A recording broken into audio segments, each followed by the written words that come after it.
Hi, Bernard Miller here, and I am starting a series of videos that's going to take an image from start to finish. I'm just going to show you the flow and some of the techniques I use to generate my images. I'm going to be working on an old set of data I have for M51, and again I'm going to go from the beginning to do the image calibration, registration, and integration all the way through my processing flow.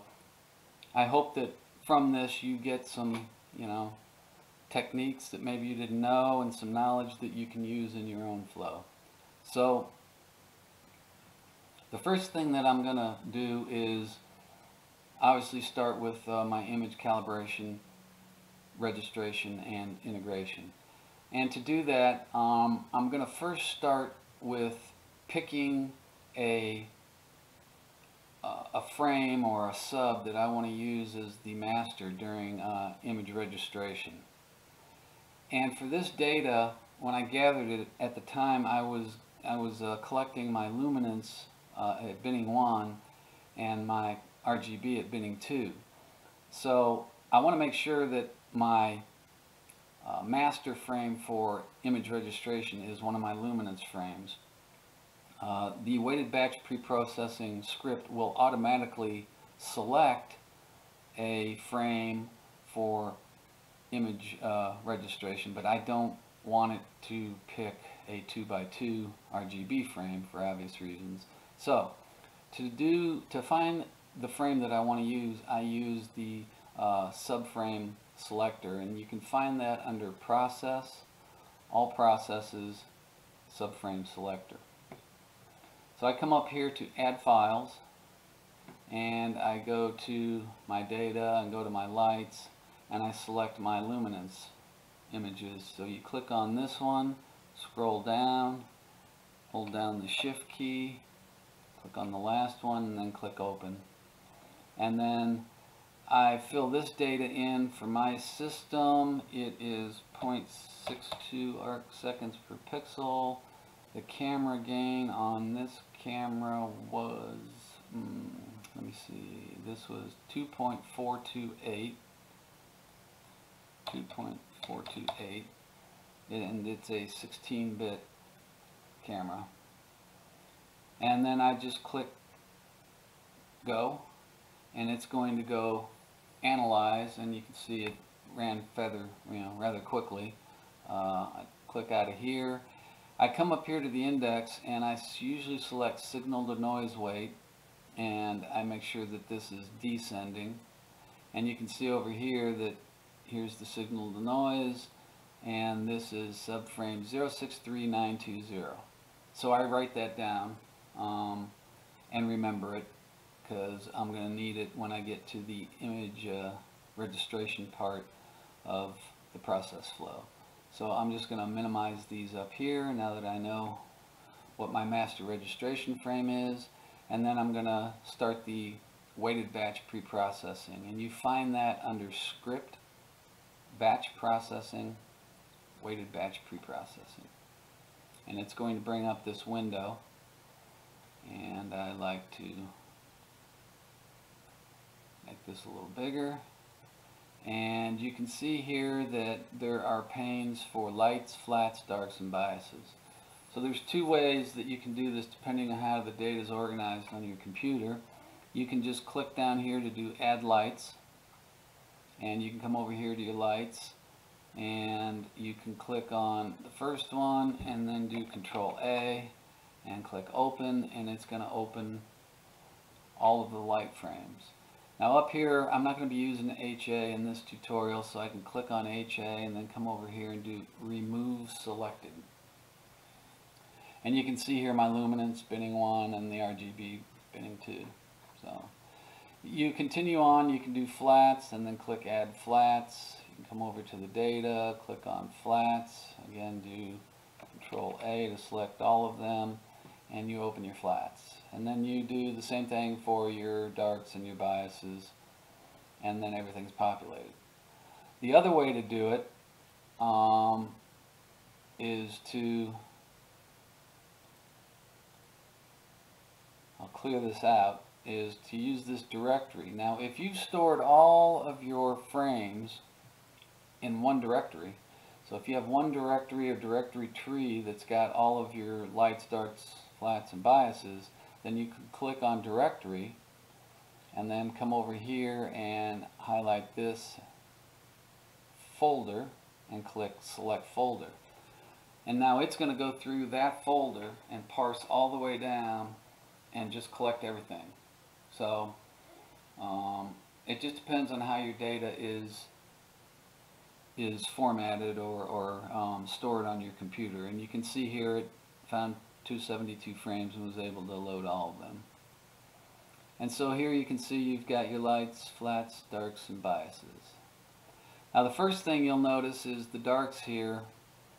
You have a dark -25C and -30. But you can see that the binning 2 has -30 and -25. So this script does not automatically line up your lights. If I look at my lights, it's not apparent here, but some of these were shot at -25 and some at -30. So to take care of that, I'm going to quickly get out of here. And if you exit this, it keeps everything in there, so you don't lose everything that you've loaded.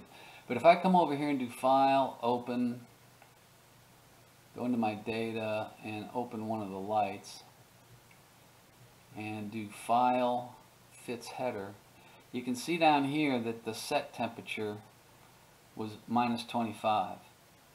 So this Fits Header keyword, set-temp, you can use that in the following manner. So I'll quit out of here, don't need this anymore, and I'll bring up the script again. And over here, oops, make this a little bit bigger, you can do this grouping keywords, and you can use any of the fits header as a keyword. So if I put in here set-temp, which was that keyword, and add that, it's now going to go through and you can see the lights, the set temp is now a group. So set temp -25, set temp -25, here the greens are all -30, and then you can see the reds are sorted into two different bins, one with a -25 and -30. Your darks now, you can see you have a -25 dark, and here you have the -30 and the -25 dark. So this works for any fits keyword. The other thing that you can do is your file naming convention. You can use these keywords, and the way you would do that is, say you wanted to do something, you know, by temp like we just did and not use the fits header. If you name your file with something like temp underscore and then -25C, something like that, and use temp as the keyword, it parses your file name, and the underscore is the key, the separator. It looks at temp, and then it sees the underscore, and then anything after underscore is going to be the value that it looks for and stores by. So you can do this for both fits header values and for your file naming convention. Just put the keyword in your file name followed by an underscore. So and if you do that, I do believe that it gives priority to your file name keywords rather than the fits header. But anyway, you can use that now to sort these so that it's going to match up your lights that were shot at -30 with the darks that were done at -30, and same thing for -25. So for my bias, excuse me, I come over here and I usually set this algorithm to Winsorize sigma clipping, and I usually use a sigma high of about 2.2 and a sigma low of 3. I do the same thing for the darks and the flats, and then my lights. What I'm going to do here is, normally there's a way to do cosmetic correction. However, it only allows you to select one cosmetic correction file. And since I have binning 1 and binning 2 files, there's no one cosmetic correction file that I can use. So I'm not going to do cosmetic correction here. Now, if all of your frames were shot at the same binning, then you can come over here to apply and you find a template. So this was an Apogee camera that I use, and I could select Apogee Cosmetic Correction one by one. Okay, that's just a file that I have right here, over here in my icons here that I created. And I will go over the cosmetic correction a little bit later, because I'm going to do that in a post-processing step. So I'm not going to do that. I am going to generate subframe weights. I used this during image integration, and I'll show you how to do that. But I look at these weighting parameters, and you can select a nebula galaxy cluster. This is obviously a galaxy. And then image registration, I click apply, and then I do my registration parameters. I leave those alone. I don't usually mess with those. You can come down here and you do noise reduction, and I usually leave these alone. Then you have to create an output directory. So I click on this and I come over to here, and I'm going to select this folder. So I do select folder, and that's where it's going to put all the data.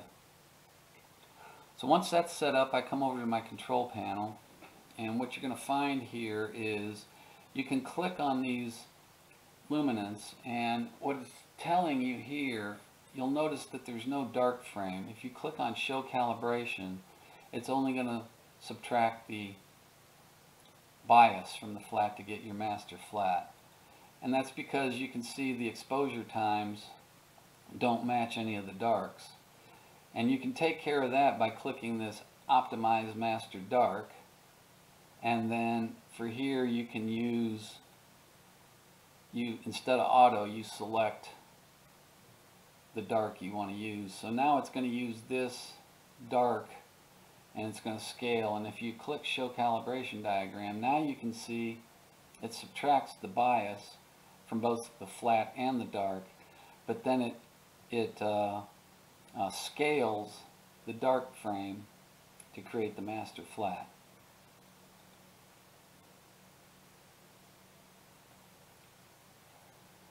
So I do this for all of these. I click on blue. I'm going to optimize the master dark. I'm going to select it. One thing it doesn't show you is, right, there's two 2x2 darks, and I just happen to know that the first one is the -30 and the second one is the -25, so I'm going to click on that, and now you can see it's selecting the -25 dark. I come over to green. Again, this is at -30, so I'm going to optimize the master dark and select the -30. And again, you can see these things are going to be highlighted, and you can see if you did it right. Do the same thing for the red. Optimize the dark, select the -25 dark, and then optimize the dark and select the -30. And so now all the flats are set up. Now you have to come over here and look at these light frames. You can see here when I click on this, it says warning, light frame exposure differs from master dark. So it's a 1200 second exposure, but I only have 1800 second dark. So again, you optimize the master dark and everything looks good. It's selected a bias, a dark, and a flat. Same thing here. I'm going to optimize here, and it did not find a flat. So for flat, I'm just going to force the issue. And so you look at these check marks here, and again, you can always show the calibration, and this is what you want to see. It's subtracting the bias from the master dark, the master dark and the light, and then it scales it, and then applies your master flat. So I'll come down here, and you can see here again it's complaining about the difference in exposure. So again, just optimize master dark, make sure all of these are selected. For the green, you optimize master dark, optimize master dark, and optimize master dark. And you can just double check here that it's using the red flat, the -30 dark, and the -30 bias. So everything looks good. You know, again here, if I put this on auto, it's not finding that flat. I'm not sure why it's not doing that, so I just force the issue. If you ever see anything not filled in, I just come up here and instead of clicking auto. But again, if you click on this, that's why. It's HA. I completely forgot about that. I'm not going to use HA in this, so I come up here and click on HA and remove selected. Now when I come to my control panel, it unfortunately put everything back to where it was. So again, you have to come up here to luminance, optimize dark, select the dark, optimize your dark. This is -25, optimize dark. This is -30, optimize dark, -25, optimize dark, -30. And then same thing here, you just do optimize dark and it finds everything. So yeah, I should be able to click the optimize dark here and it will figure everything out. I think I didn't have any flats for my HA, that's why. So now when you click on diagnostic, it's going to tell you the specified registration file does not exist. Okay, that's another thing we'll have to take care of. But basically over here you click the diagnostics and it's going to tell you that your flat frames are going to be calibrated using a master dark with non-matching exposure time. It's going to tell you that for all your flats and for all your lights. So you click OK and you come over here and you can set this registration reference image to auto if you want. And now it doesn't know what to do. I don't know why it just messed this up, but you come over here to manual. I guess I better come back over here and optimize dark. Yeah, that's good. Everything's good. And then I'm going to click here and I'm going to come over here and go into my lights and I'm going to go down to that luminance frame 063920. It's this one, and I'm going to open that and select that as my master reference. Now when I do the diagnostics, you can see that it no longer complains about the reference image not being there. It just tells you basically a warning that your light and flat frames are being calibrated using a dark that doesn't match the exposure time, which is perfectly okay. It will automatically scale. So everything looks good, and when you're done, you click on Run. It's going to pop up those warnings again like here, and you would just click Continue. Now I'm not going to do that because it takes a bit of time to do that, so I've already done it, but basically you just click Continue and let her run. It'll probably take 5, 10, 15 minutes depending upon your computer. It takes a while to do all this. So when it's done, you now have your calibrated and registered images. So what I usually do is, well, again, you don't have to. Sometimes what I do is I save this process icon, I exit out, and I just come over here and click on the N and name it something like Weighted Batch Preprocessing, and then I save that over here.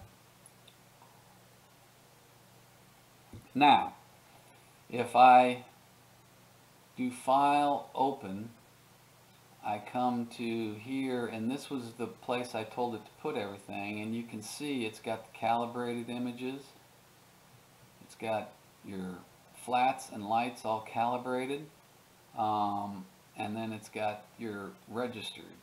And this is where you have all your registered. I'll get to this folder in a minute, but you can see here that if you click on the luminance, you're going to have it names it C for calibrated, R for registered. So the next thing I'm going to do is run the cosmetic correction. I think if you look at one of the raw frames,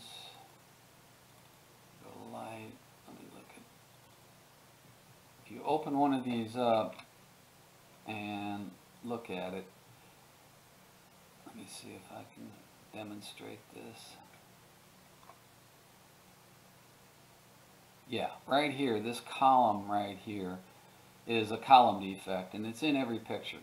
It's the same column all the time, and so, you know, the calibration won't take this out. And so, you know, here's another one over here. So I know the columns that are bad or have a problem for this detector, for this camera.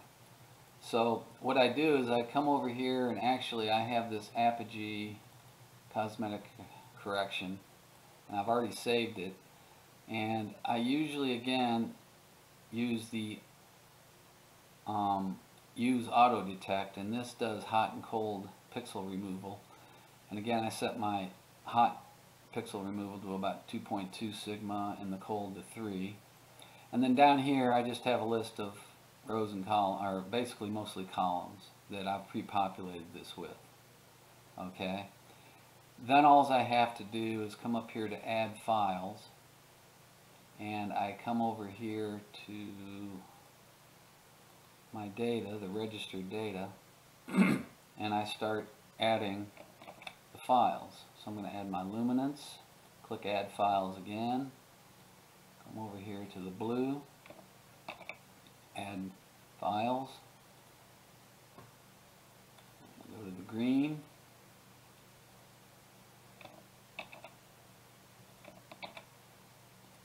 and then finally the red.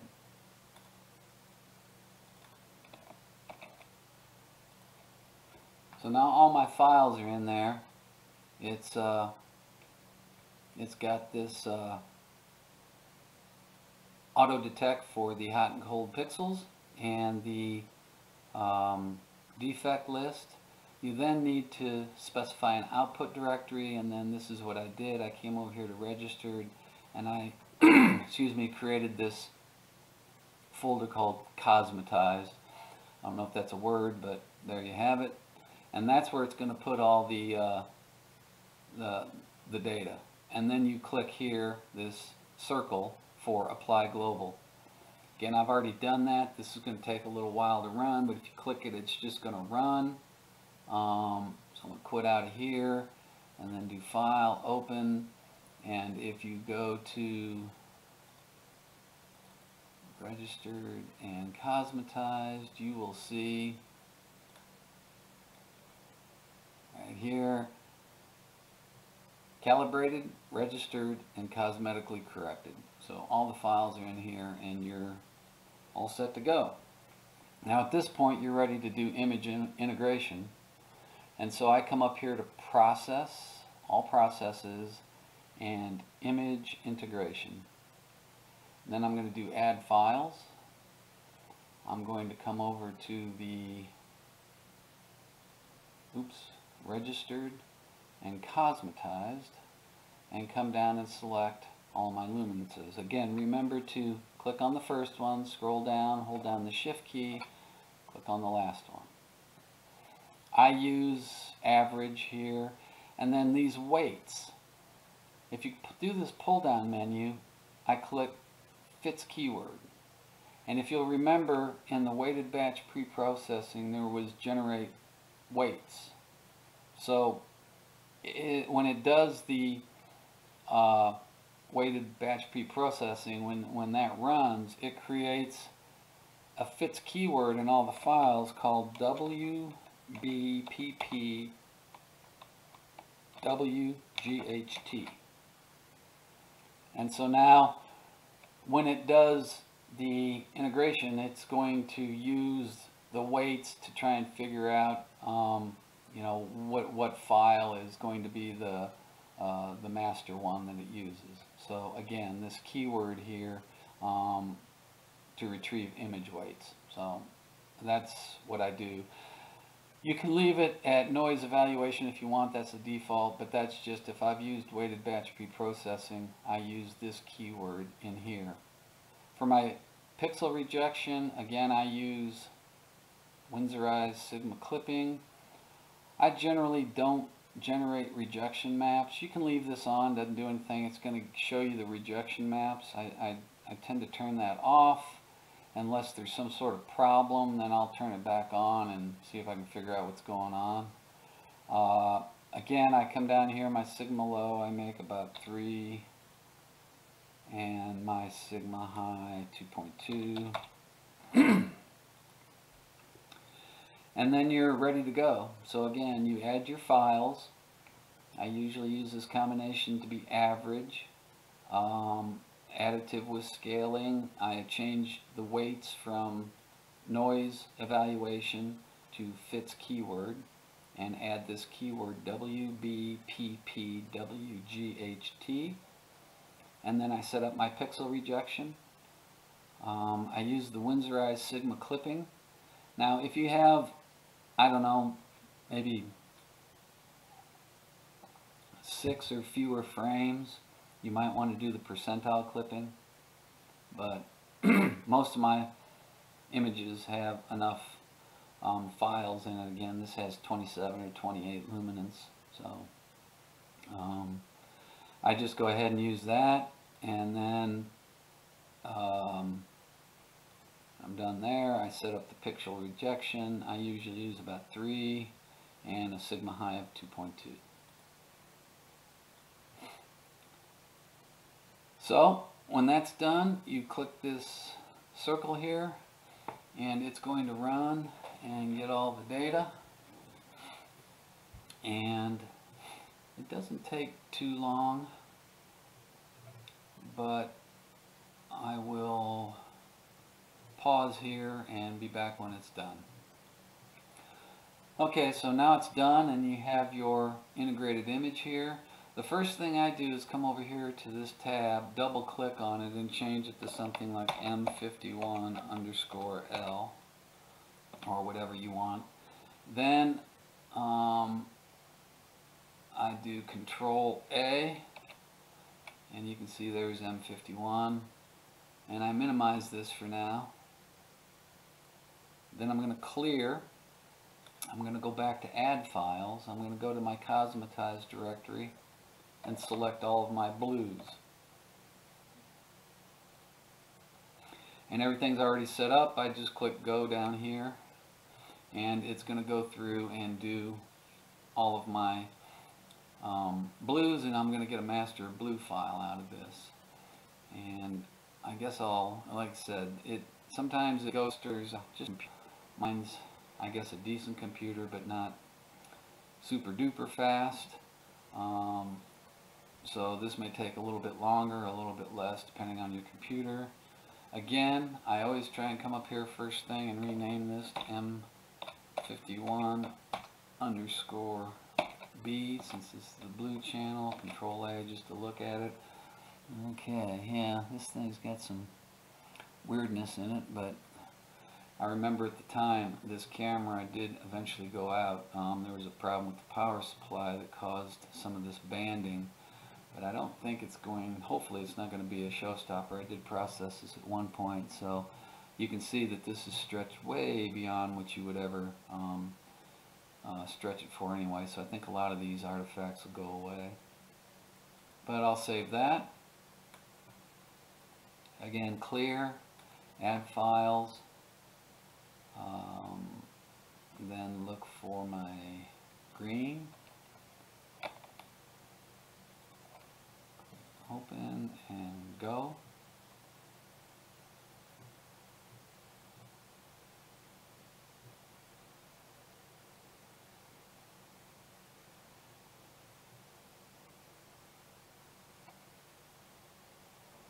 And it it takes a little while. It's not, what is it, about, I don't know, 30 seconds or so to run through it.